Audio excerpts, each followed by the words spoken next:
All right, here is Scott running. We've already had a pose lesson about 2 months ago, I believe, and now he's back for a second lesson. Here he is down here in the white shirt. So this is before our second lesson. We're just gonna take a quick look at how he's been running. I believe he's been running in regular sneakers recently. Hasn't really been running in his more minimalist shoes. So just from that, we could tell that he's kind of overstriding. He's trying a little bit too hard. The knees are coming way too high up for the pace that he's going. And it also looks like he kind of has like a rigid ankle on that right foot. Let's go over it one more time. Doesn't look as relaxed. It looks like he might be a little bit of pushing off, a little bit of a head bob. Let's check it out one more time real quick in real time, and we're gonna pause it right about here. So let's just watch his head. You can kind of use these bushes in the background as a guideline to see if his head is bobbing or not. So let's just go back here. Let's just watch the height of his head, up and down, up and down, up and down. So which means he's pushing off, which means that calf is going to be getting used a lot, which means it's going to fatigue quicker, which means you can't run as far or as fast if your muscles are fatigued. So let's just take a quick look from pose. So right here he's in pose, right? Back is nice and straight. The weight, the hips, general center of mass over the ball of the foot more or less. His right foot is underneath his hip.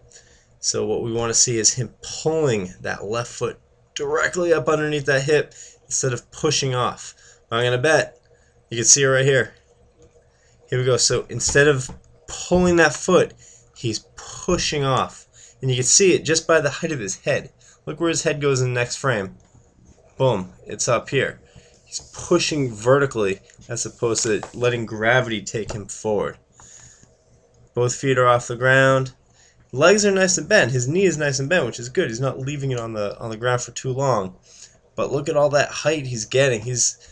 So I'm gonna leave the cursor of the mouse up here. So this is the height.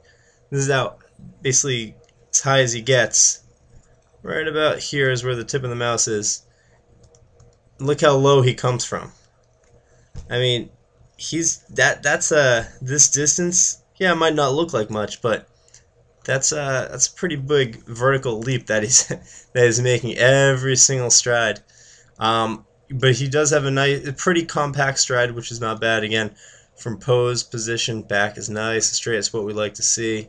Hips are over the ball of the foot, and he just has to work on that lean a little bit and relax the ankles there. You can see he's pointing these toes downward.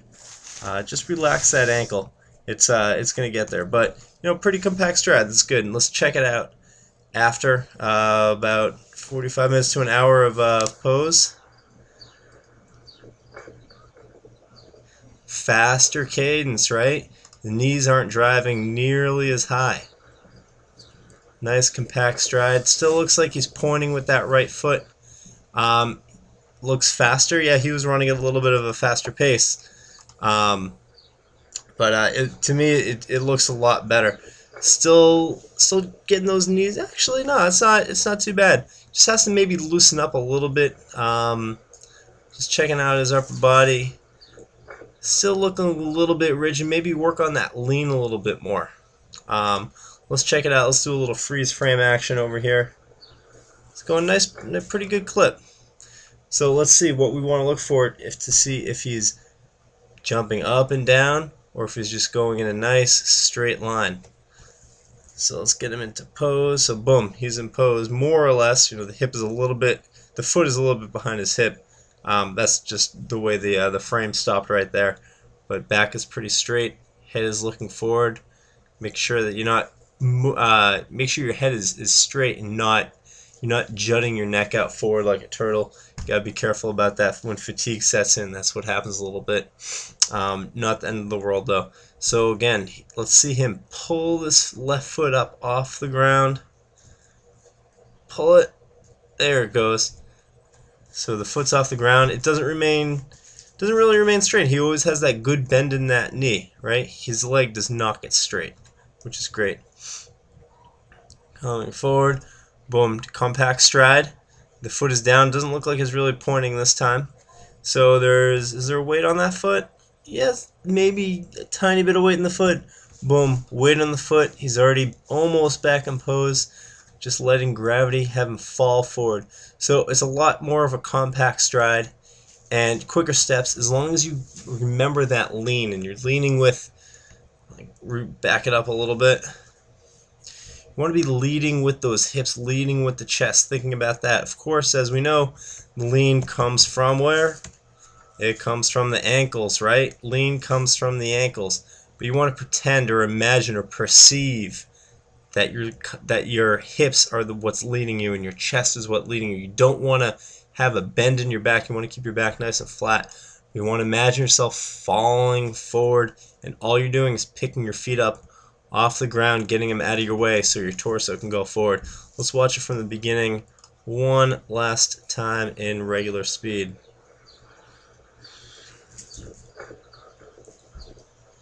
So yeah, just be careful, Scott. Just be a little bit careful with that right foot, relaxing ankles. I know we talked about that, but it doesn't look bad at all by any means.